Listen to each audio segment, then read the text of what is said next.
사랑하는 성도 여러분, 그리고 진리를 찾는 모든 분들께 주님의 이름으로 평안을 전합니다. 오늘 우리가 함께 나눌 이야기에 귀 기울여 주시고 이 메시지가 여러분의 마음에 깊은 울림을 주거든 주변의 다른 이들에게도 공유하여 하나님의 뜻을 함께 분별하는 귀한 도구가 되게 해주시길 바랍니다. 여러분의 구독과 공유는 어두운 세상에 빛을 전하는 귀한 사역의 일부가 될 것입니다. 이 말씀을 듣고 나누는 모든 분들의 삶과 가정 위에 하나님의 크신 은혜와 평강이 넘치기를 기도합니다. 인류 역사의 거대한 물결은 결코 단순한 우연의 연속이 아니었습니다. 고대 문명의 흥망성쇠, 수많은 지도자들의 등장과 퇴장, 그 스쳐 지나가는 모든 순간의 배후에는 보이지 않는 손길이 섬세하게 움직이고 있었습니다.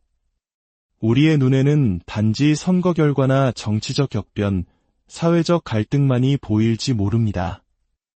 하지만 하늘에서는 그보다 훨씬 더 깊고 거대한 계획이 고요히 펼쳐지고 있는 것입니다. 성경은 우리에게 분명히 선포합니다. 세상의 모든 권세는 궁극적으로 하나님의 손안에 있다고 말입니다. 어떤 지도자가 권력의 정점에 서고 또 어떤 이가 역사의 무대 뒤로 사라지는 그 모든 과정은 인간의 뜻을 뛰어넘는 더 높은 주권이 작동하고 있음을 보여주는 장엄한 드라마와 같습니다. 축복과 책망, 인도하심과 심판, 그 모든 것은 하늘의 뜻 안에서 한치의 오차도 없이 움직입니다. 그렇기에 우리는 이 혼란스러운 시대의 흐름 속에서 질문해야 합니다. 주님, 지금 우리에게 어떤 메시지를 주고 계십니까? 한 정치인의 이름이 거론될 때 우리는 단지 한 명의 인물을 떠올리는 것에 그쳐서는 안 됩니다. 때로는 한 인물의 등장이 마치 하나님의 뜻이 실시간으로 우리 눈앞에서 펼쳐지는 강렬한 장면처럼 다가오기도 합니다. 누군가는 그가 전통적 가치와 진리를 수호하기 위해 쓰임받고 있다고 굳게 믿습니다. 또 다른 누군가는 그가 사회에 씻을 수 없는 혼란과 분열을 가져왔다고 생각합니다. 하지만 그를 둘러싼 수많은 논쟁과 평가보다 더 중요한 본질적인 질문이 있습니다. 바로 하나님께서 그를 통해 무엇을 이루고 계신가 하는 것입니다.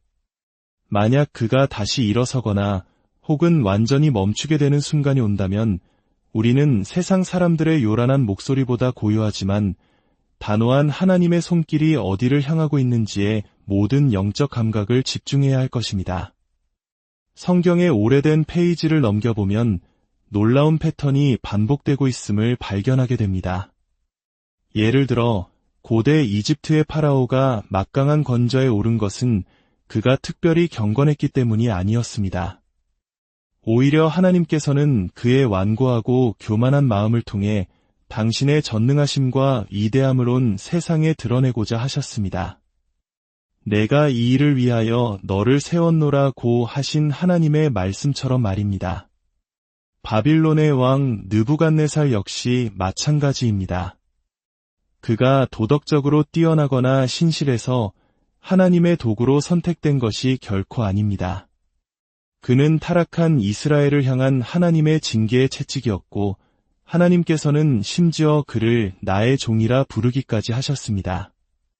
이교도 왕이었던 고레스 왕처럼 하나님을 전혀 알지 못했던 자조차 하나님의 백성을 해방시키라는 거룩한 사명의 부름을 받았습니다. 이러한 예는 성경 전체를 관통하며 흐르는 거대한 진리입니다. 하나님께서는 당신의 뜻을 이루기 위해 반드시 흠없고 완벽한 사람만을 찾지 않으신다는 사실입니다. 그분은 어떤 사람이든 어떤 상황이든 당신께서 정하신 방향으로 이끌어 가실 수 있는 절대 주권자이십니다. 그렇다면 오늘날 우리가 마주한 이 인물의 경우는 어떨까요? 그의 거친 언행이나 과거의 수많은 논란에도 불구하고 하나님께서 그를 당신의 도구로 사용하실 수 있을까요? 성경의 원칙에 비추어 볼 때 대답은 물론입니다. 하지만 바로 이 지점에서 우리에게는 칼날 같은 영적 분별력이 반드시 필요합니다. 많은 신앙인들이 하나님께서 어떤 인물을 사용하신다는 사실 하나만으로 하나님께서 그를 전적으로 지지하고 기뻐하신다고 오해하는 치명적인 실수를 저지릅니다. 어떤 인물이 기독교적 가치를 외치거나 정치적으로 강력한 영향력을 가졌다고 해서 그가 곧 하나님의 기쁨이 된다는 보장은 어디에도 없습니다. 오히려 하나님께서는 그 인물을 통해 공동체를 시험하시고 신자들의 마음 중심에 무엇이 자리 잡고 있는지를 드러내기 위해 그를 사용하실 수도 있습니다. 우리의 시선은 한 명의 인간에게 고정되어서는 안 됩니다. 오직 보이지 않는 하나님의 손길이 지금 무엇을 빚어가고 계신가에 맞춰져야 합니다. 지금은 인간을 절대화하거나 영웅으로 만들 때가 아니라 하나님께서 하시는 일을 식별해야 할 때입니다. 때로 하나님께서는 축복이 아니라 백성이 스스로 선택한 결과를 심판으로서 그대로 허락하시기도 합니다. 구약시대 이스라엘 백성들이 우리에게도 다른 나라들처럼 왕을 주십시오 라고 외쳤을 때 하나님께서는 그들의 요구를 들어주셨습니다. 그리고 사울이라는 인물을 그들의 첫 번째 왕으로 허락하셨습니다. 그는 외적으로는 누구보다 강인하고 위험 있는 모습이었지만 그 마음속 깊은 곳에는 교만과 불순종이 독버섯처럼 자라고 있었습니다. 결국 그는 하나님의 마음과 완전히 멀어진 지도자였고 그것이 바로 이스라엘이 간절히 원했던 결과물이었습니다. 어쩌면 오늘날 우리가 마주한 이 인물은 문제의 해답이 아니라 오히려 이 시대 교회와 국가의 깊은 영적 상태를 비추는 하나의 거울은 아닐까요? 우리는 이제 누군가가 성경을 손에 들고 연설한다는 이유만으로 그가 하나님의 뜻 안에 있다고 믿는 순진함에서 벗어나야 합니다. 성경은 분명히 경고합니다. 가장 정교하고 위험한 속임수는 빛의 모습으로 다가온다는 사실을 말입니다. 겉보기에는 나라를 위하는 것처럼 보일 수 있고 도덕적으로 완벽한 듯 들릴 수도 있으며 누구보다 단호하고 믿음직하게 느껴질 수도 있습니다. 하지만 깊은 영적 통찰을 가진 자들만이 진짜와 가짜를 분별할 수 있습니다. 그 인물이 하나님의 선한 도구로 쓰임받고 있는 것인지 아니면 우리를 더 큰 시험으로 이끄는 일부로 움직이고 있는 것인지를 말입니다. 지금은 결코 평범한 시대가 아닙니다. 뉴스의 헤드라인 하나하나, 사회적 판결 하나하나, 선거의 결과 하나하나가 마치 성령께서 교회를 향해 말씀하시는 거대한 진동과도 같습니다. 지금 우리에게 가장 필요한 것은 깨어있는 영의 눈과 분별하는 마음입니다. 그리고 무엇보다 중요한 것은 결코 인간에게서 구원을 기대하지 말라는 사실입니다. 만약 하나님께서 한 인물을 이 시대의 무대 위에 다시 세우셨다면 그 이유는 우리가 그를 영웅처럼 떠받들게 하기 위함이 아닐 수 있습니다. 오히려 우리 자신을 깊이 돌아보게 하려는 하나님의 의도일 수 있습니다. 왜냐하면 지금의 교회는 너무나 쉽게 하나님의 영광이 있어야 할 자리를 정치적 열정으로 채워버리고 있기 때문입니다. 슬프게도 오늘날 우리는 예수 그리스도의 복음을 나누는 열정보다 특정 정치인을 옹호하는데 더 뜨거운 열정을 보이는 시대를 살아가고 있습니다. 이것은 우리가 뼈를 깎는 심정으로 고민해봐야 할 문제입니다. 성경은 결코 하나님의 자녀들이 특정 인물에게 무조건적인 충성을 바치라고 가르치지 않습니다. 그 사람이 아무리 강력하고 카리스마 넘쳐 보일지라도 말입니다. 하지만 지금 수많은 이들의 마음속에서 한 인물에 대한 충성심이 예수님을 향한 경외심을 가려버리는 비극적인 현실이 벌어지고 있습니다. 이것은 단순히 정치적 견해의 문제가 아닙니다. 훨씬 더 깊은 우리의 영적 정체성에 관한 문제입니다. 십자가의 메시지보다 한 인물에 대한 이야기가 더 많이 오가고 예수님의 이름보다 그 인물의 이름이 더 크게 울려 퍼지며 죄 자체를 미워하기보다 그 사람을 비판하는 이들을 향한 비난이 더 격렬해질 때 우리는 더 이상 복음 위에 서 있는 것이 아닙니다. 우리는 우상숭배라는 위험천만한 경계선 위에 아슬아슬하게 서 있는 것입니다. 우상은 반드시 돌이나 금속의 형상으로만 존재하지 않습니다. 때로는 그것이 강력한 슬로건으로, 펄럭이는 깃발로, 그리고 아무도 건드릴 수 없는 인물에 대한 맹목적인 신뢰의 모습으로 우리에게 다가옵니다. 어떤 사람을 비판하는 것 자체가 마치 신성모독처럼 느껴지는 분위기가 형성될 때 우리는 이미 진리에서 한참 멀어진 것입니다. 하나님께서는 당신의 영광을 그 누구와도 나누지 않으십니다. 이 세상 어떤 위대한 지도자와도 어떤 거대한 정치적 흐름이나 운동과도 결코 나누지 않으십니다. 하나님의 자리는 오직 그분만의 것입니다. 교회가 그분을 중심에서 밀어내고 그 자리에 다른 무언가를 올려놓기 시작할 때 거기에는 언제나 하나님의 준엄한 경고가 뒤따랐습니다. 구약의 이스라엘을 보십시오. 그들은 인간 왕들과 주변 강대국과의 동맹에 의지하며 스스로 안전하다고 여겼습니다. 하지만 그 결과는 늘 같았습니다.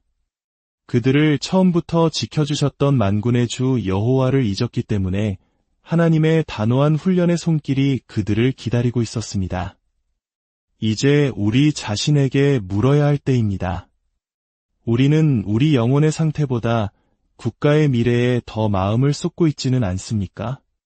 설교 말씀에 집중하는 시간보다 뉴스에 더 많은 관심을 두고 있지는 않습니까? 한 영혼을 구원하는 일보다 선거에서 승리하는 일에 더 헌신하고 있지는 않습니까? 교회가 영적 부흥보다 정치적 승리에서 더 큰 활력을 얻는다면 우리는 이미 길을 잃은 것입니다. 하나님께서는 당신의 뜻을 성취하기 위해 특정 대통령이나 정치 세력을 필요로 하지 않으십니다. 그분께서는 세상의 영향력을 잃는 것을 두려워하기보다 살아계신 하나님을 더 두려워하는 거룩한 교회를 필요로 하십니다. 솔직히 말해봅시다. 우리 중 일부는 전략이라는 이름으로 죄를 변호해왔습니다. 목적이 수단을 정당화한다고 믿었기 때문에 교만을 카리스마로 변명하고 부도덕을 눈감아주며 분열을 정당화해버렸습니다.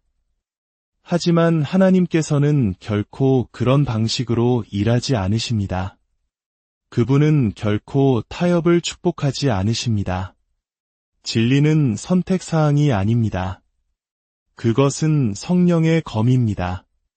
우리가 정치적 이득을 위해 그 검을 내려놓을 때 우리는 영적 전쟁에서 스스로를 무장해제시키는 것과 같습니다. 우리는 속임수로 속임수와 싸울 수 없습니다. 우리는 오직 거룩함과 겸손, 그리고 희석되지 않은 순전한 하나님의 말씀으로 싸워야 합니다. 지금 그 어느 때보다 우리에게는 분별력이 필요합니다. 적은 항상 진영 밖에만 있는 것이 아닙니다. 때로는 구원자의 옷을 입고 정문으로 당당히 걸어 들어옵니다. 사탄은 교회를 안주하게 만들고 교만하게 하고 맹목적 충성으로 이끌 수만 있다면 보수적으로 들리는 누군가를 사용하는 것을 조금도 개의치 않습니다. 그래서 하나님께서 우리에게 쉬지 않고 경고하시는 것입니다. 방백들을 의지하지 말라. 우리의 희망은 권력의 중심에 앉은 자에게 있지 않습니다. 우리의 희망은 하늘 보좌에 앉으신 만왕의 왕 예수 그리스도께 있습니다. 하나님께서 이 시대에 보내시는 예언자적 경고가 있다면 그것은 단지 한 인물에 관한 것이 아닐 수 있습니다. 그것은 바로 우리 예배의 상태, 우리 마음의 중심에 관한 것일 수 있습니다. 다시 말해, 우리는 지금 누구를 찬양하고 있습니까? 누구를 신뢰하고 있습니까? 온 세상이 불타는 것처럼 혼란스러울 때 우리는 누구를 따르고 있습니까?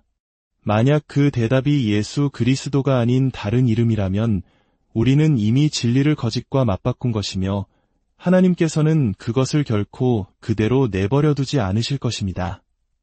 하나님께 사용되는 것과 하나님께 인정받는 것의 차이를 이해하는 것은 너무나도 중요합니다. 이 둘의 구별은 작아 보이지만 우리의 신앙 전체를 좌우할 만큼 중요합니다. 성경 전체에 걸쳐 하나님께서는 유로운 자든 악한 자든 수많은 개인들을 사용하여 당신의 신적인 목적을 성취하셨습니다. 하지만 그들을 사용하셨다는 사실이 결코 그들의 죄된 성품을 용납하거나 그들의 모든 행동을 축복한다는 뜻은 아니었습니다. 잊지 마십시오. 하나님께서는 재앙을 통해 당신의 능력을 보여주시기 위해 파라오를 사용하셨습니다.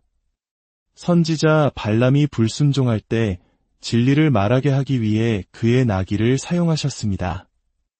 그리고 인류 구원의 예언을 세밀하게 성취하시며 그리스도를 배신하도록 가룟 유다를 사용하셨습니다. 이들은 모두 하나님의 더 큰 계획 안에서 도구로 사용되었지만 그들의 마음 중심 때문에 하나님께 영광을 돌리지는 못했습니다. 오히려 그들 중 다수는 심판 아래 있었습니다. 이것이 바로 역사를 움직이시는 하나님의 주권입니다. 때로 하나님께서는 한 국가를 축복하기 위해서가 아니라 그 국가에 감추어진 죄와 교회의 위선을 폭로하기 위해 한 사람을 세우시는 순간들이 있습니다. 건설하기 위함이 아니라 먼저 드러내기 위함입니다. 많은 사람들이 바로 이 점을 놓치고 있습니다. 우리는 한 걸음 뒤로 물러서서 스스로에게 물어야 합니다. 우리가 한 사람을 따르는 이유가 정말 그가 하나님께서 택하신 거룩한 그릇이라고 믿기 때문입니까? 아니면 단지 우리의 정치적 목적에 편리하기 때문에 영적 분별의 의무를 포기하고 있는 것입니까? 우리의 감탄은 어느새 맹목적인 추종이 되지 않았습니까? 우리가 목격하고 있는 이 모든 혼란은 단순한 정치적 불안이 아닙니다. 그것은 영적 심판의 한 형태일 수 있습니다. 하나님께서 보호의 울타리를 거두어 가시는 과정일 수 있습니다. 그리고 슬프게도 교회의 많은 이들이 여전히 잠들어 있으면서 오직 회개만이 치유할 수 있는 이 깊은 상처를 특정 정치인이나 정당이 해결해 줄 것이라는 헛된 희망에 매달리고 있습니다. 로마서 한 장을 기억하십시오.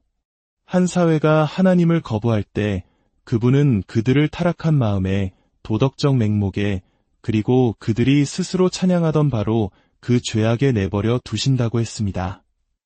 지금 우리 사회의 모습을 둘러볼 때 우리는 이미 그러한 종류의 심판 아래 있는 것은 아닌지 두려운 마음으로 돌아보아야 합니다. 한 인물의 등장은 이 모든 문제의 원인이 아닙니다. 또한 그가 이 모든 문제의 해결책도 아닙니다. 그의 등장은 수십 년간 우리 사회와 교회 안에 끓고 있던 더 깊은 영적 문제의 증상일 뿐입니다. 그의 시간을 통해 하나님께서는 정치적 부패 이상의 것을 폭로하셨습니다. 그분은 교회 안을 포함하여 이 땅의 수많은 사람들의 마음속 깊은 곳을 드러내셨습니다. 얼마나 많은 이들이 자신의 신념을 편리함과 바꾸고 분별력을 맹목적 충성과 바꾸었으며 하나님을 향한 경외심을 한 사람을 향한 지지와 맞바꾸었는지를 말입니다. 이 거대한 흔들림은 교회를 향한 하나님의 확성기입니다. 심판은 언제나 하나님의 집에서부터 시작됩니다. 하나님께서는 세상 나라들을 책망하시기 전에 먼저 당신의 백성을 보시며 물으십니다. 내가 너희에게 준 그 고귀한 진리로 너희는 무엇을 하였느냐? 우리는 이 질문 앞에서 정직하게 대답해야 합니다. 우리는 복음을 세상의 가치와 섞어 희석시켰습니다. 우리는 죄에 대해 눈을 감았습니다. 우리는 예언자적 진리보다 정치적 이념을 더 뜨겁게 포용했습니다.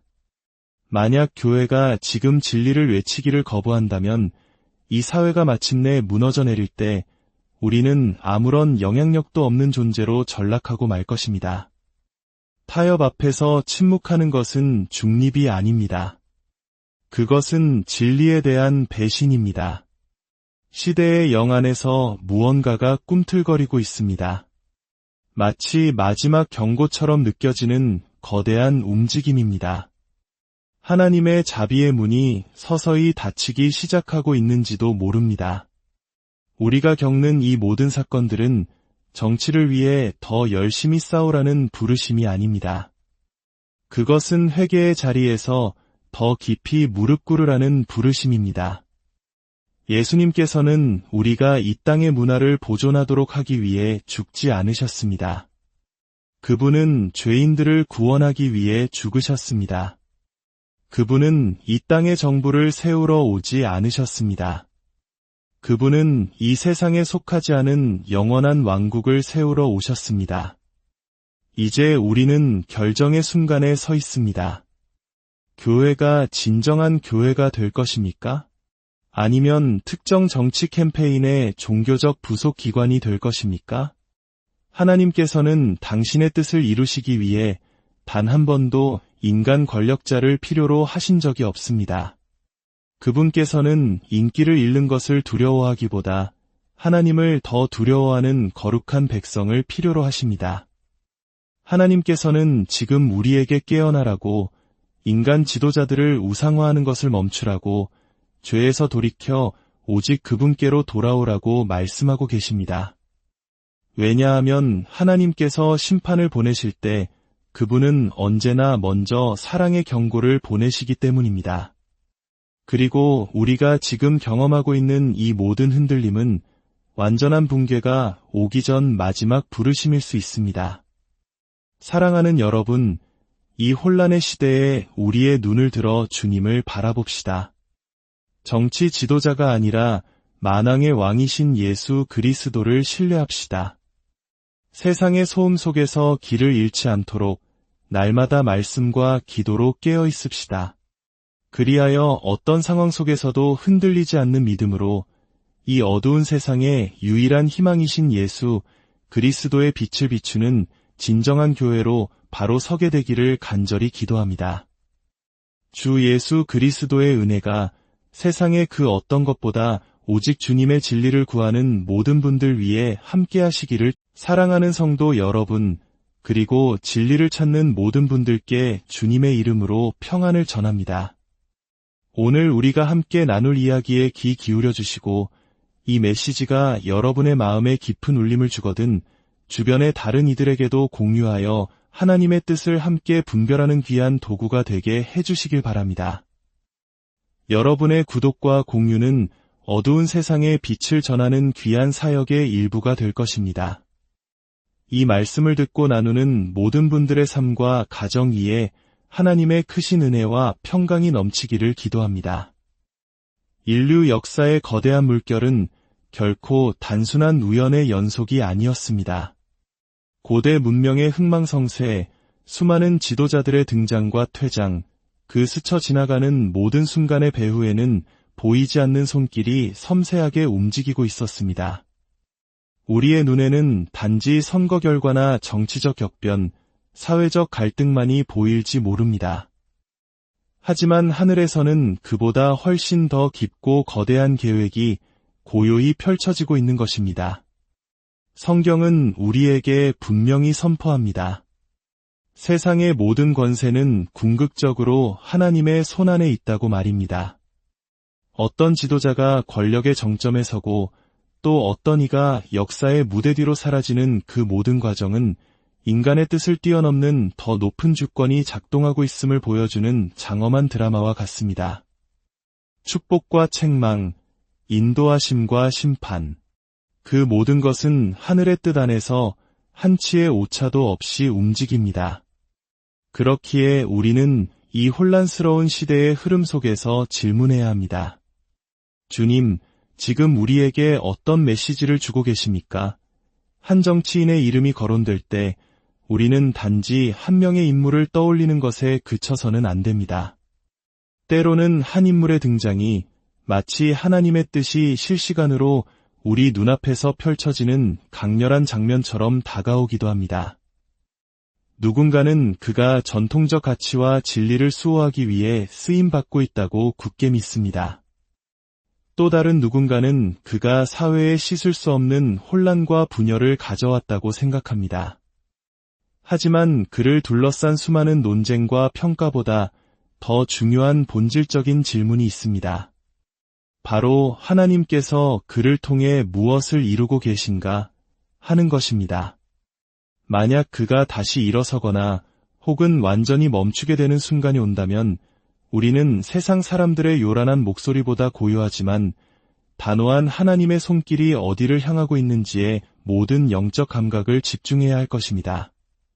성경의 오래된 페이지를 넘겨보면 놀라운 패턴이 반복되고 있음을 발견하게 됩니다. 예를 들어 고대 이집트의 파라오가 막강한 건저에 오른 것은 그가 특별히 경건했기 때문이 아니었습니다.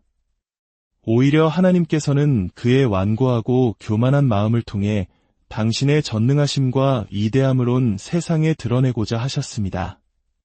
내가 이 일을 위하여 너를 세웠노라고 하신 하나님의 말씀처럼 말입니다. 바빌론의 왕 느부갓네살 역시 마찬가지입니다. 그가 도덕적으로 뛰어나거나 신실해서 하나님의 도구로 선택된 것이 결코 아닙니다. 그는 타락한 이스라엘을 향한 하나님의 징계의 채찍이었고 하나님께서는 심지어 그를 나의 종이라 부르기까지 하셨습니다. 이교도 왕이었던 고레스 왕처럼 하나님을 전혀 알지 못했던 자조차 하나님의 백성을 해방시키라는 거룩한 사명의 부름을 받았습니다. 이러한 예는 성경 전체를 관통하며 흐르는 거대한 진리입니다. 하나님께서는 당신의 뜻을 이루기 위해 반드시 흠없고 완벽한 사람만을 찾지 않으신다는 사실입니다. 그분은 어떤 사람이든 어떤 상황이든 당신께서 정하신 방향으로 이끌어 가실 수 있는 절대 주권자이십니다. 그렇다면 오늘날 우리가 마주한 이 인물의 경우는 어떨까요? 그의 거친 언행이나 과거의 수많은 논란에도 불구하고 하나님께서 그를 당신의 도구로 사용하실 수 있을까요? 성경의 원칙에 비추어 볼 때 대답은 물론입니다. 하지만 바로 이 지점에서 우리에게는 칼날 같은 영적 분별력이 반드시 필요합니다. 많은 신앙인들이 하나님께서 어떤 인물을 사용하신다는 사실 하나만으로 하나님께서 그를 전적으로 지지하고 기뻐하신다고 오해하는 치명적인 실수를 저지릅니다. 어떤 인물이 기독교적 가치를 외치거나 정치적으로 강력한 영향력을 가졌다고 해서 그가 곧 하나님의 기쁨이 된다는 보장은 어디에도 없습니다. 오히려 하나님께서는 그 인물을 통해 공동체를 시험하시고 신자들의 마음 중심에 무엇이 자리 잡고 있는지를 드러내기 위해 그를 사용하실 수도 있습니다. 우리의 시선은 한 명의 인간에게 고정되어서는 안 됩니다. 오직 보이지 않는 하나님의 손길이 지금 무엇을 빚어가고 계신가에 맞춰져야 합니다. 지금은 인간을 절대화하거나 영웅으로 만들 때가 아니라 하나님께서 하시는 일을 식별해야 할 때입니다. 때로 하나님께서는 축복이 아니라 백성이 스스로 선택한 결과를 심판으로서 그대로 허락하시기도 합니다. 구약시대 이스라엘 백성들이 우리에게도 다른 나라들처럼 왕을 주십시오 라고 외쳤을 때 하나님께서는 그들의 요구를 들어주셨습니다. 그리고 사울이라는 인물을 그들의 첫 번째 왕으로 허락하셨습니다. 그는 외적으로는 누구보다 강인하고 위험 있는 모습이었지만 그 마음속 깊은 곳에는 교만과 불순종이 독버섯처럼 자라고 있었습니다. 결국 그는 하나님의 마음과 완전히 멀어진 지도자였고 그것이 바로 이스라엘이 간절히 원했던 결과물이었습니다. 어쩌면 오늘날 우리가 마주한 이 인물은 문제의 해답이 아니라 오히려 이 시대 교회와 국가의 깊은 영적 상태를 비추는 하나의 거울은 아닐까요? 우리는 이제 누군가가 성경을 손에 들고 연설한다는 이유만으로 그가 하나님의 뜻 안에 있다고 믿는 순진함에서 벗어나야 합니다. 성경은 분명히 경고합니다. 가장 정교하고 위험한 속임수는 빛의 모습으로 다가온다는 사실을 말입니다.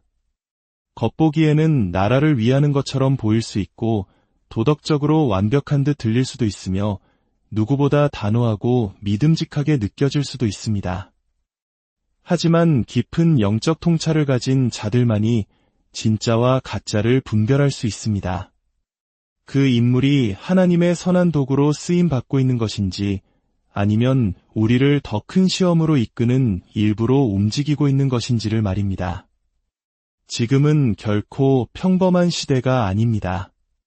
뉴스의 헤드라인 하나하나, 사회적 판결 하나하나, 선거의 결과 하나하나가 마치 성령께서 교회를 향해 말씀하시는 거대한 진동과도 같습니다. 지금 우리에게 가장 필요한 것은 깨어있는 영의 눈과 분별하는 마음입니다.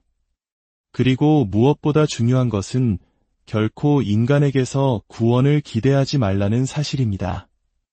만약 하나님께서 한 인물을 이 시대의 무대 위에 다시 세우셨다면 그 이유는 우리가 그를 영웅처럼 떠받들게 하기 위함이 아닐 수 있습니다. 오히려 우리 자신을 깊이 돌아보게 하려는 하나님의 의도일 수 있습니다. 왜냐하면 지금의 교회는 너무나 쉽게 하나님의 영광이 있어야 할 자리를 정치적 열정으로 채워버리고 있기 때문입니다. 슬프게도 오늘날 우리는 예수 그리스도의 복음을 나누는 열정보다 특정 정치인을 옹호하는데 더 뜨거운 열정을 보이는 시대를 살아가고 있습니다. 이것은 우리가 뼈를 깎는 심정으로 고민해봐야 할 문제입니다. 성경은 결코 하나님의 자녀들이 특정 인물에게 무조건적인 충성을 바치라고 가르치지 않습니다. 그 사람이 아무리 강력하고 카리스마 넘쳐 보일지라도 말입니다. 하지만 지금 수많은 이들의 마음속에서 한 인물에 대한 충성심이 예수님을 향한 경외심을 가려버리는 비극적인 현실이 벌어지고 있습니다. 이것은 단순히 정치적 견해의 문제가 아닙니다. 훨씬 더 깊은 우리의 영적 정체성에 관한 문제입니다. 십자가의 메시지보다 한 인물에 대한 이야기가 더 많이 오가고 예수님의 이름보다 그 인물의 이름이 더 크게 울려 퍼지며 죄 자체를 미워하기보다 그 사람을 비판하는 이들을 향한 비난이 더 격렬해질 때 우리는 더 이상 복음 위에 서 있는 것이 아닙니다. 우리는 우상숭배라는 위험천만한 경계선 위에 아슬아슬하게 서 있는 것입니다. 우상은 반드시 돌이나 금속의 형상으로만 존재하지 않습니다. 때로는 그것이 강력한 슬로건으로 펄럭이는 깃발로 그리고 아무도 건드릴 수 없는 인물에 대한 맹목적인 신뢰의 모습으로 우리에게 다가옵니다. 어떤 사람을 비판하는 것 자체가 마치 신성모독처럼 느껴지는 분위기가 형성될 때 우리는 이미 진리에서 한참 멀어진 것입니다. 하나님께서는 당신의 영광을 그 누구와도 나누지 않으십니다. 이 세상 어떤 위대한 지도자와도 어떤 거대한 정치적 흐름이나 운동과도 결코 나누지 않으십니다. 하나님의 자리는 오직 그분만의 것입니다. 교회가 그분을 중심에서 밀어내고 그 자리에 다른 무언가를 올려놓기 시작할 때 거기에는 언제나 하나님의 준엄한 경고가 뒤따랐습니다. 구약의 이스라엘을 보십시오. 그들은 인간 왕들과 주변 강대국과의 동맹에 의지하며 스스로 안전하다고 여겼습니다. 하지만 그 결과는 늘 같았습니다. 그들을 처음부터 지켜주셨던 만군의 주 여호와를 잊었기 때문에 하나님의 단호한 훈련의 손길이 그들을 기다리고 있었습니다. 이제 우리 자신에게 물어야 할 때입니다. 우리는 우리 영혼의 상태보다 국가의 미래에 더 마음을 쏟고 있지는 않습니까?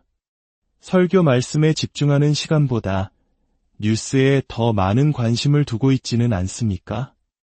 한 영혼을 구원하는 일보다 선거에서 승리하는 일에 더 헌신하고 있지는 않습니까?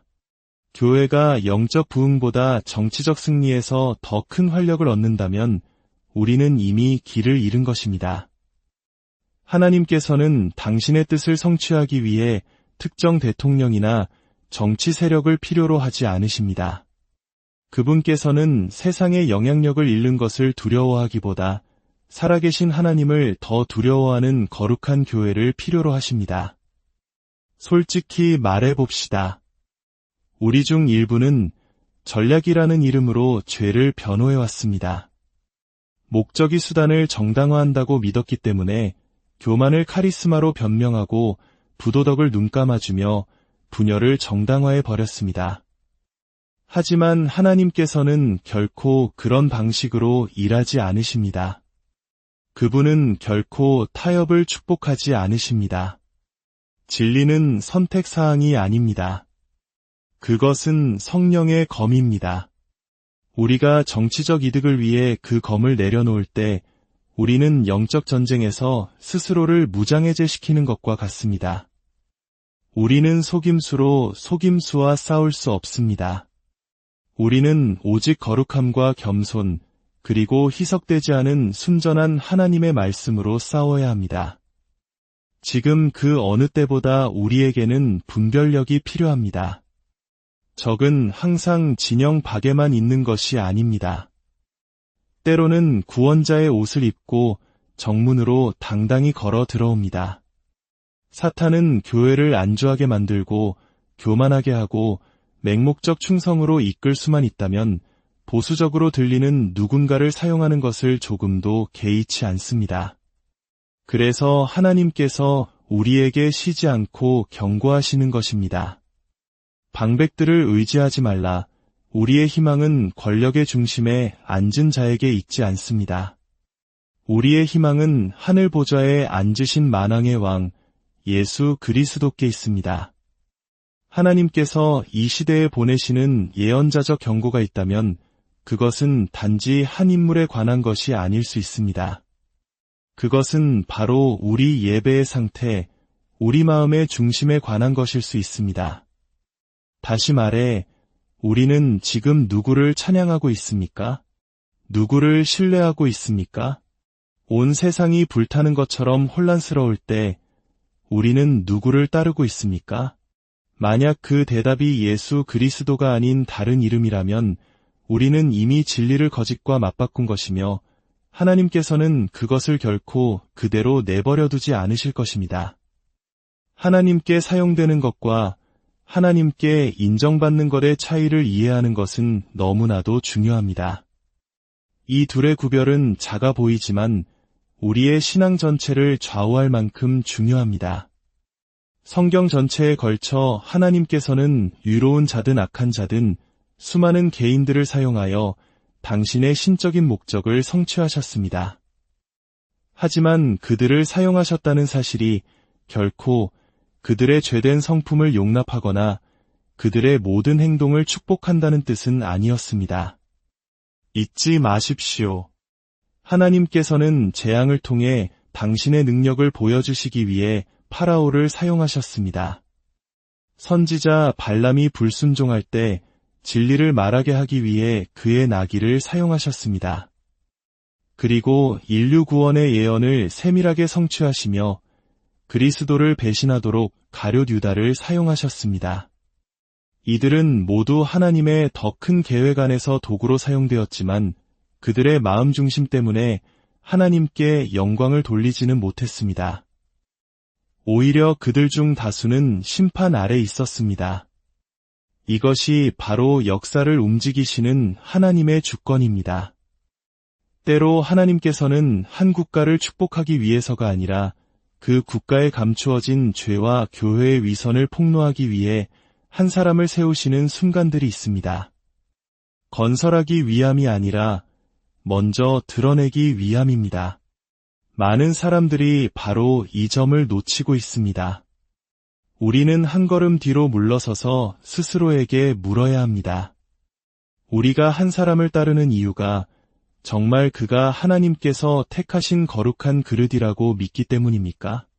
아니면 단지 우리의 정치적 목적에 편리하기 때문에 영적 분별의 의무를 포기하고 있는 것입니까? 우리의 감탄은 어느새 맹목적인 추종이 되지 않았습니까? 우리가 목격하고 있는 이 모든 혼란은 단순한 정치적 불안이 아닙니다. 그것은 영적 심판의 한 형태일 수 있습니다. 하나님께서 보호의 울타리를 거두어 가시는 과정일 수 있습니다.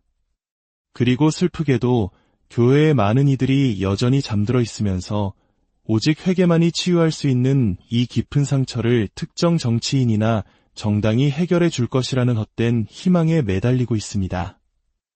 로마서 한 장을 기억하십시오. 한 사회가 하나님을 거부할 때 그분은 그들을 타락한 마음에, 도덕적 맹목에, 그리고 그들이 스스로 찬양하던 바로 그 죄악에 내버려 두신다고 했습니다. 지금 우리 사회의 모습을 둘러볼 때 우리는 이미 그러한 종류의 심판 아래 있는 것은 아닌지 두려운 마음으로 돌아보아야 합니다. 한 인물의 등장은 이 모든 문제의 원인이 아닙니다. 또한 그가 이 모든 문제의 해결책도 아닙니다. 그의 등장은 수십 년간 우리 사회와 교회 안에 끓고 있던 더 깊은 영적 문제의 증상일 뿐입니다. 그의 시간을 통해 하나님께서는 정치적 부패 이상의 것을 폭로하셨습니다. 그분은 교회 안을 포함하여 이 땅의 수많은 사람들의 마음속 깊은 곳을 드러내셨습니다. 얼마나 많은 이들이 자신의 신념을 편리함과 바꾸고 분별력을 맹목적 충성과 바꾸었으며 하나님을 향한 경외심을 한 사람을 향한 지지와 맞바꾸었는지를 말입니다. 이 거대한 흔들림은 교회를 향한 하나님의 확성기입니다. 심판은 언제나 하나님의 집에서부터 시작됩니다. 하나님께서는 세상 나라들을 책망하시기 전에 먼저 당신의 백성을 보시며 물으십니다. 내가 너희에게 준 그 고귀한 진리로 너희는 무엇을 하였느냐? 우리는 이 질문 앞에서 정직하게 대답해야 합니다. 우리는 복음을 세상의 가치와 섞어 희석시켰습니다. 우리는 죄에 대해 눈을 감았습니다. 우리는 예언자적 진리보다 정치적 이념을 더 뜨겁게 포용했습니다. 만약 교회가 지금 진리를 외치기를 거부한다면 이 사회가 마침내 무너져 내릴 때 우리는 아무런 영향력도 없는 존재로 전락하고 말 것입니다. 타협 앞에서 침묵하는 것은 중립이 아닙니다. 그것은 진리에 대한 배신입니다. 시대의 영 안에서 무언가가 꿈틀거리고 있습니다. 마치 마지막 경고처럼 느껴지는 거대한 움직임입니다.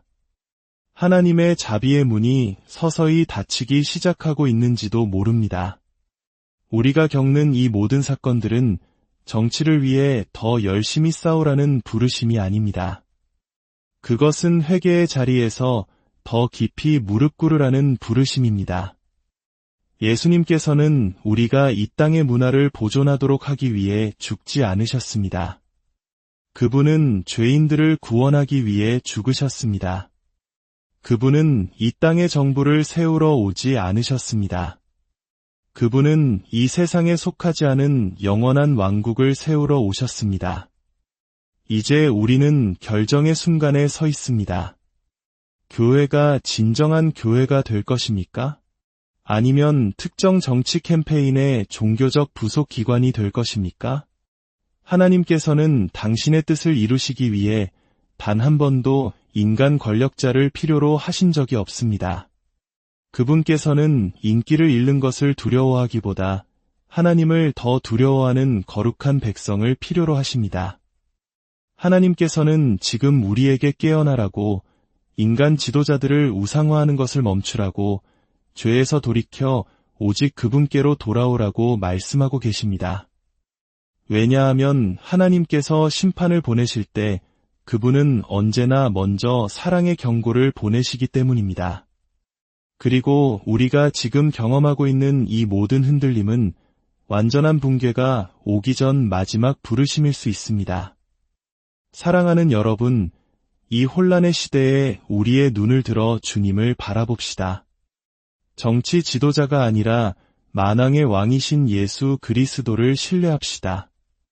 세상의 소음 속에서 길을 잃지 않도록 날마다 말씀과 기도로 깨어 있읍시다. 그리하여 어떤 상황 속에서도 흔들리지 않는 믿음으로 이 어두운 세상에 유일한 희망이신 예수 그리스도의 빛을 비추는 진정한 교회로 바로 서게 되기를 간절히 기도합니다.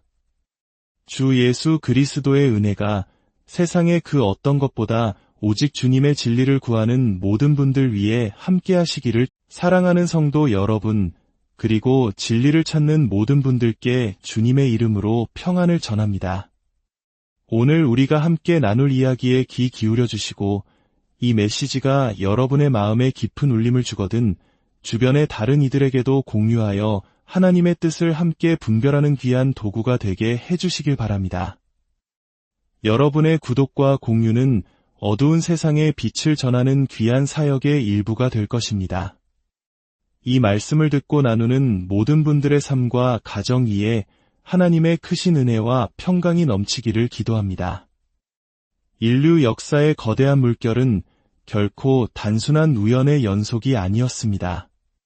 고대 문명의 흥망성쇠, 수많은 지도자들의 등장과 퇴장, 그 스쳐 지나가는 모든 순간의 배후에는 보이지 않는 손길이 섬세하게 움직이고 있었습니다. 우리의 눈에는 단지 선거 결과나 정치적 격변, 사회적 갈등만이 보일지 모릅니다. 하지만 하늘에서는 그보다 훨씬 더 깊고 거대한 계획이 고요히 펼쳐지고 있는 것입니다. 성경은 우리에게 분명히 선포합니다. 세상의 모든 권세는 궁극적으로 하나님의 손안에 있다고 말입니다. 어떤 지도자가 권력의 정점에 서고 또 어떤 이가 역사의 무대 뒤로 사라지는 그 모든 과정은 인간의 뜻을 뛰어넘는 더 높은 주권이 작동하고 있음을 보여주는 장엄한 드라마와 같습니다. 축복과 책망, 인도하심과 심판, 그 모든 것은 하늘의 뜻 안에서 한치의 오차도 없이 움직입니다. 그렇기에 우리는 이 혼란스러운 시대의 흐름 속에서 질문해야 합니다. 주님, 지금 우리에게 어떤 메시지를 주고 계십니까? 한 정치인의 이름이 거론될 때 우리는 단지 한 명의 인물을 떠올리는 것에 그쳐서는 안 됩니다. 때로는 한 인물의 등장이 마치 하나님의 뜻이 실시간으로 우리 눈앞에서 펼쳐지는 강렬한 장면처럼 다가오기도 합니다. 누군가는 그가 전통적 가치와 진리를 수호하기 위해 쓰임받고 있다고 굳게 믿습니다. 또 다른 누군가는 그가 사회에 씻을 수 없는 혼란과 분열을 가져왔다고 생각합니다. 하지만 그를 둘러싼 수많은 논쟁과 평가보다 더 중요한 본질적인 질문이 있습니다. 바로 하나님께서 그를 통해 무엇을 이루고 계신가 하는 것입니다. 만약 그가 다시 일어서거나 혹은 완전히 멈추게 되는 순간이 온다면 우리는 세상 사람들의 요란한 목소리보다 고요하지만 단호한 하나님의 손길이 어디를 향하고 있는지에 모든 영적 감각을 집중해야 할 것입니다. 성경의 오래된 페이지를 넘겨보면 놀라운 패턴이 반복되고 있음을 발견하게 됩니다. 예를 들어 고대 이집트의 파라오가 막강한 건져에 오른 것은 그가 특별히 경건했기 때문이 아니었습니다. 오히려 하나님께서는 그의 완고하고 교만한 마음을 통해 당신의 전능하심과 위대함을 온 세상에 드러내고자 하셨습니다. 내가 이 일을 위하여 너를 세웠노라고 하신 하나님의 말씀처럼 말입니다. 바빌론의 왕 느부갓네살 역시 마찬가지입니다. 그가 도덕적으로 뛰어나거나 신실해서 하나님의 도구로 선택된 것이 결코 아닙니다. 그는 타락한 이스라엘을 향한 하나님의 징계의 채찍이었고 하나님께서는 심지어 그를 나의 종이라 부르기까지 하셨습니다. 이교도 왕이었던 고레스 왕처럼 하나님을 전혀 알지 못했던 자조차 하나님의 백성을 해방시키라는 거룩한 사명의 부름을 받았습니다. 이러한 예는 성경 전체를 관통하며 흐르는 거대한 진리입니다. 하나님께서는 당신의 뜻을 이루기 위해 반드시 흠없고 완벽한 사람만을 찾지 않으신다는 사실입니다. 그분은 어떤 사람이든 어떤 상황이든 당신께서 정하신 방향으로 이끌어 가실 수 있는 절대 주권자이십니다. 그렇다면 오늘날 우리가 마주한 이 인물의 경우는 어떨까요? 그의 거친 언행이나 과거의 수많은 논란에도 불구하고 하나님께서 그를 당신의 도구로 사용하실 수 있을까요? 성경의 원칙에 비추어 볼 때 대답은 물론입니다. 하지만 바로 이 지점에서 우리에게는 칼날 같은 영적 분별력이 반드시 필요합니다.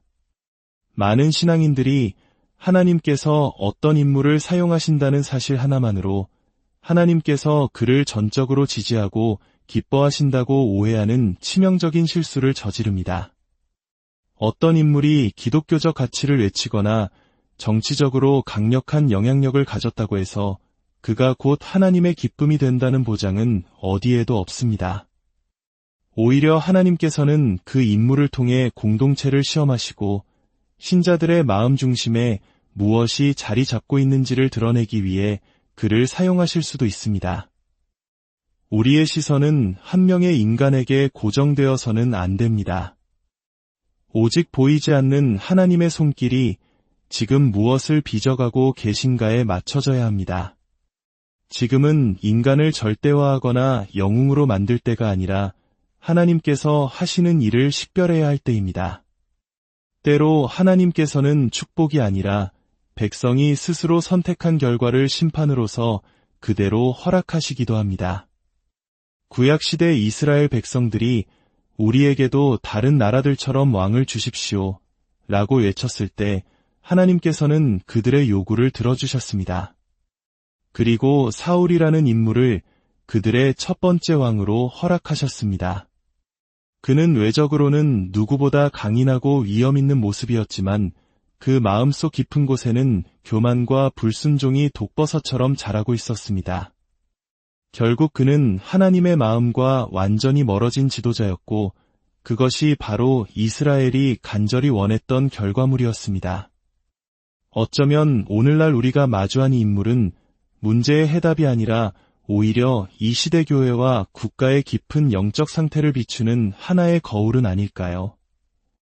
우리는 이제 누군가가 성경을 손에 들고 연설한다는 이유만으로 그가 하나님의 뜻 안에 있다고 믿는 순진함에서 벗어나야 합니다. 성경은 분명히 경고합니다. 가장 정교하고 위험한 속임수는 빛의 모습으로 다가온다는 사실을 말입니다.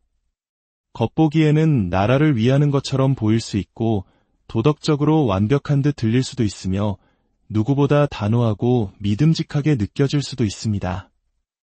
하지만 깊은 영적 통찰을 가진 자들만이 진짜와 가짜를 분별할 수 있습니다. 그 인물이 하나님의 선한 도구로 쓰임받고 있는 것인지 아니면 우리를 더 큰 시험으로 이끄는 일부로 움직이고 있는 것인지를 말입니다. 지금은 결코 평범한 시대가 아닙니다. 뉴스의 헤드라인 하나하나, 사회적 판결 하나하나, 선거의 결과 하나하나가 마치 성령께서 교회를 향해 말씀하시는 거대한 진동과도 같습니다. 지금 우리에게 가장 필요한 것은 깨어있는 영의 눈과 분별하는 마음입니다. 그리고 무엇보다 중요한 것은 결코 인간에게서 구원을 기대하지 말라는 사실입니다. 만약 하나님께서 한 인물을 이 시대의 무대 위에 다시 세우셨다면 그 이유는 우리가 그를 영웅처럼 떠받들게 하기 위함이 아닐 수 있습니다. 오히려 우리 자신을 깊이 돌아보게 하려는 하나님의 의도일 수 있습니다. 왜냐하면 지금의 교회는 너무나 쉽게 하나님의 영광이 있어야 할 자리를 정치적 열정으로 채워버리고 있기 때문입니다. 슬프게도 오늘날 우리는 예수 그리스도의 복음을 나누는 열정보다 특정 정치인을 옹호하는데 더 뜨거운 열정을 보이는 시대를 살아가고 있습니다. 이것은 우리가 뼈를 깎는 심정으로 고민해봐야 할 문제입니다. 성경은 결코 하나님의 자녀들이 특정 인물에게 무조건적인 충성을 바치라고 가르치지 않습니다. 그 사람이 아무리 강력하고 카리스마 넘쳐 보일지라도 말입니다. 하지만 지금 수많은 이들의 마음속에서 한 인물에 대한 충성심이 예수님을 향한 경외심을 가려버리는 비극적인 현실이 벌어지고 있습니다. 이것은 단순히 정치적 견해의 문제가 아닙니다. 훨씬 더 깊은 우리의 영적 정체성에 관한 문제입니다. 십자가의 메시지보다 한 인물에 대한 이야기가 더 많이 오가고 예수님의 이름보다 그 인물의 이름이 더 크게 울려 퍼지며 죄 자체를 미워하기보다 그 사람을 비판하는 이들을 향한 비난이 더 격렬해질 때 우리는 더 이상 복음 위에 서 있는 것이 아닙니다. 우리는 우상숭배라는 위험천만한 경계선 위에 아슬아슬하게 서 있는 것입니다. 우상은 반드시 돌이나 금속의 형상으로만 존재하지 않습니다. 때로는 그것이 강력한 슬로건으로, 펄럭이는 깃발로, 그리고 아무도 건드릴 수 없는 인물에 대한 맹목적인 신뢰의 모습으로 우리에게 다가옵니다. 어떤 사람을 비판하는 것 자체가 마치 신성모독처럼 느껴지는 분위기가 형성될 때 우리는 이미 진리에서 한참 멀어진 것입니다. 하나님께서는 당신의 영광을 그 누구와도 나누지 않으십니다. 이 세상 어떤 위대한 지도자와도 어떤 거대한 정치적 흐름이나 운동과도 결코 나누지 않으십니다.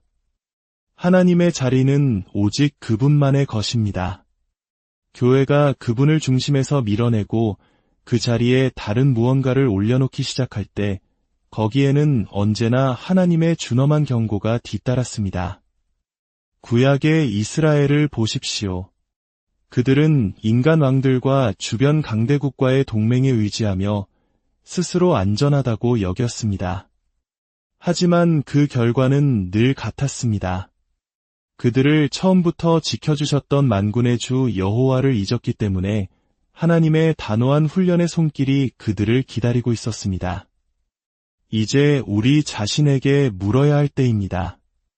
우리는 우리 영혼의 상태보다 국가의 미래에 더 마음을 쏟고 있지는 않습니까? 설교 말씀에 집중하는 시간보다 뉴스에 더 많은 관심을 두고 있지는 않습니까? 한 영혼을 구원하는 일보다 선거에서 승리하는 일에 더 헌신하고 있지는 않습니까? 교회가 영적 부흥보다 정치적 승리에서 더 큰 활력을 얻는다면 우리는 이미 길을 잃은 것입니다. 하나님께서는 당신의 뜻을 성취하기 위해 특정 대통령이나 정치 세력을 필요로 하지 않으십니다. 그분께서는 세상의 영향력을 잃는 것을 두려워하기보다 살아계신 하나님을 더 두려워하는 거룩한 교회를 필요로 하십니다. 솔직히 말해봅시다. 우리 중 일부는 전략이라는 이름으로 죄를 변호해왔습니다.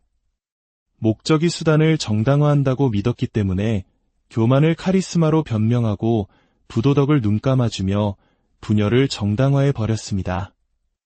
하지만 하나님께서는 결코 그런 방식으로 일하지 않으십니다. 그분은 결코 타협을 축복하지 않으십니다. 진리는 선택사항이 아닙니다. 그것은 성령의 검입니다. 우리가 정치적 이득을 위해 그 검을 내려놓을 때 우리는 영적 전쟁에서 스스로를 무장해제시키는 것과 같습니다. 우리는 속임수로 속임수와 싸울 수 없습니다. 우리는 오직 거룩함과 겸손, 그리고 희석되지 않은 순전한 하나님의 말씀으로 싸워야 합니다. 지금 그 어느 때보다 우리에게는 분별력이 필요합니다. 적은 항상 진영 박에만 있는 것이 아닙니다. 때로는 구원자의 옷을 입고 정문으로 당당히 걸어 들어옵니다. 사탄은 교회를 안주하게 만들고 교만하게 하고 맹목적 충성으로 이끌 수만 있다면 보수적으로 들리는 누군가를 사용하는 것을 조금도 개의치 않습니다. 그래서 하나님께서 우리에게 쉬지 않고 경고하시는 것입니다. 방백들을 의지하지 말라. 우리의 희망은 권력의 중심에 앉은 자에게 있지 않습니다. 우리의 희망은 하늘 보좌에 앉으신 만왕의 왕 예수 그리스도께 있습니다. 하나님께서 이 시대에 보내시는 예언자적 경고가 있다면 그것은 단지 한 인물에 관한 것이 아닐 수 있습니다.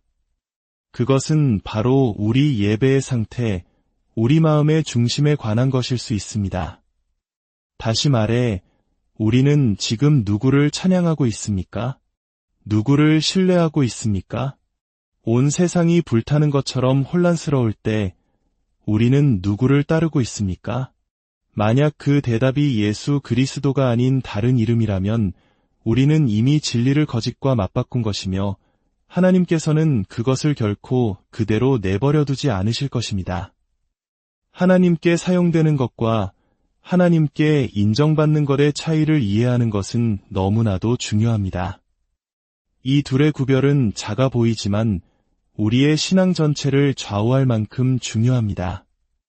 성경 전체에 걸쳐 하나님께서는 유로운 자든 악한 자든 수많은 개인들을 사용하여 당신의 신적인 목적을 성취하셨습니다.